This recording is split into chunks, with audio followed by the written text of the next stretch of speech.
SBY panik. Ya, panik kata inilah yang paling tepat untuk menggambarkan kondisi kejiwaan SBY pada saat ini. Bapak era ingin menggulingkan orang-orang yang Bapak curiga itu bakal menjegal Bapak. Arnald Surbaniklum yang membela Bapak. Begitu Bapak jatuhkan tuh hak Arnald Surbaniklum sebagai orang hidup, sekian lama ditahan. Perlu Bapak buat rekayasa dengan Elizabeth Susanti, dimainkan oleh lagi Abraham Samad yang dulu ketua KPK, yang titik-titik keadilan. Apa ini hari Pak? Tapi kami yakini ya beliau ini kan sama-sama tokoh bangsa, sama-sama punya kontribusi buat bangsa ini, ya kita tempatkanlah pada tempat yang pas gitu. Dan saat ini Pak SBY sendiri ya sebenarnya telah tidak lagi berada di politik. Beliau lebih banyak tadi ya lukis, kemudian membentuk klub bola voli Tapani gitu. Sedangkan untuk Demokrat sendiri ini sekarang sudah dengan di Mas AHY sebenarnya ketua umum. Selama 10 tahun pemerintahan ayah memfasilitasi tumbuh suburnya kelompok radikalisme di Indonesia. Bahkan disediakan difasilitasi di Gelora Bung Karno Muktamar Khilafah pada 2013 yang lalu dan disiarkan melalui televisi milik negara, Televisi Republik Indonesia. Apakah itu yang Anda maksudkan? Anda merindukan saat-saat kelompok garis keras tumbuh subur di negara ini, AHY? Jadi saya sebagai saksi yang otentik pada peristiwa itu, bukan dengar cerita orang. Jadi dan mereka setelah itu tidak ada jawab, sudah. Oh siap. Jadi tidak ada. Tapi kita Karena ada tuduhan-tuduhan, dia disingkirkan, dia diperlakukan seperti anak, dia tidak diundang dalam kabinet. Itu sangat prinsip sekali. Untuk itu perlu klarifikasi. Diutuslah saya menemui SBY.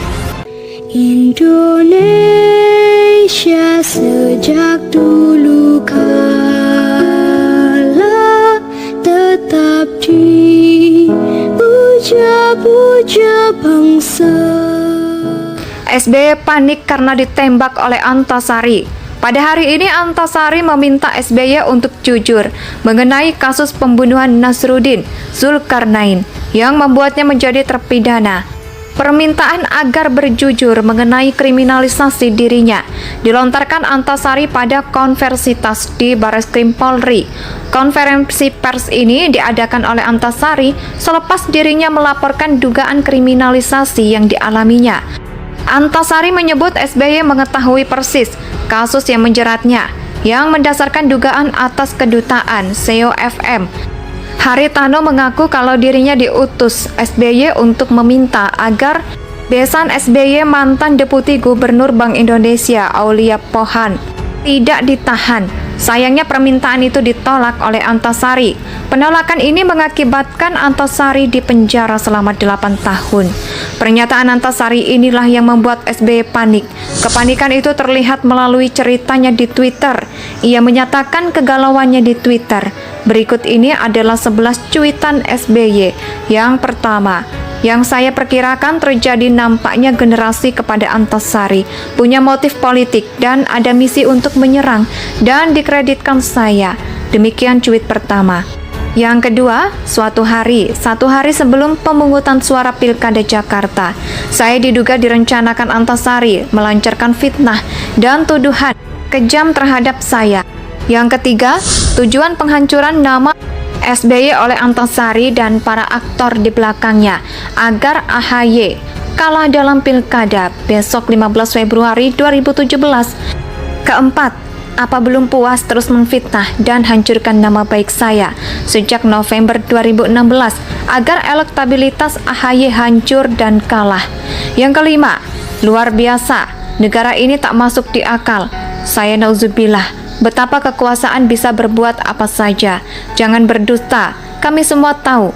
Yang keenam, dalam waktu dekat akan saya sampaikan bantahan dan penjelasan saya. Saya ingin saudaraku ras Indonesia tahu kebenaran yang sejati. Tuduhan Antasari sama saya sebagai inisiator kasusnya jelas tidak benar. Pasti akan saya tempuh langkah hukum terhadap Antasari. Yang kedelapan, semua penegak hukum yang memproses kasus pembunuhan almarhum Nasruddin masih ada. Insya Allah mereka akan bicara fakta dan kebenaran. 9. Saya bertanya apakah AHY memang tak boleh maju jadi Pilgub Jakarta? Apakah dia kehilangan haknya yang dijamin oleh konstitusi? Dan yang ke-10, kita terus dibagikan. Apakah yang kuat memang harus terus menginjak-injak yang lemah? Marilah kita mohon pertolongan Allah Subhanahu wa Ta'ala. Dan yang terakhir, yang ke-11, teman-teman seperjuangan, memang saya tak punya kuasa, tetapi akan saya hadapi. Jangan menyerah dan lanjutkan perjuangan. Jika kita melihat ceritanya, maka kita melihat bagaimana panitia SBY kepanikan. Itu terlihat ketika ia menghubungkan pernyataan Antasari dengan Pilkada DKI dan pihak istana. Ia melihat bahwa tindakan Antasari bertujuan untuk menghancurkan elektabilitas agar ia kalah dalam Pilkada DKI. Padahal elektabilitas AHY itu sudah nyungsep tanpa perlu jauh sebelum Antasari memberikan pernyataan hari ini. Di sisi lain, SBY menyerahkan pihak istana, bahkan menduga bahwa pihak istana punya motif politik ketika memberikan gerasi kepada Antasari. Cerita dan sebagai tentang motif politik pun sebenarnya tidak punya dasar. Mengapa?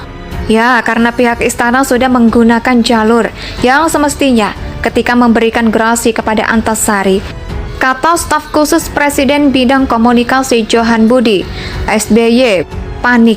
Apalagi panik ketika ia sadar jika apa yang dikatakan Antasari benar, maka bukan hanya elektabilitas saja yang hancur, bahkan mungkin akan bergiliran untuk menghadapi KPK untuk pakai rompi orange. SBY panik. KPK terus mengembangkan kasus dugaan korupsi dalam pemberian fasilitas pinjaman jangka pendek dan penetapan Bank Senturi sebagai bank gagal, berdampak sistematik meskipun mantan Deputi Gubernur Bank Indonesia yang disebut sebagai saksi kunci dalam kasus ini telah meninggal dunia pada Selasa 16 Juli malam. Pelaksanaan tugas PLTA visioner KPK Johan Budi mengakui Siti Fajriah merupakan saksi kunci dalam kasus tersebut. Namun setelah Siti Fajriah meninggal dunia, KPK tentu tidak melanjutkan pengusutan dugaan keterlibatan almarhum dalam kasus ini. SBY panik karena ditembak oleh Antasari. Pada hari ini Antasari meminta SBY untuk jujur mengenai kasus pembunuhan Nasruddin Zulkarnain yang membuatnya menjadi terpidana. Permintaan agar berjujur mengenai kriminalisasi dirinya dilontarkan Antasari pada konversi pers di Barreskrim Polri.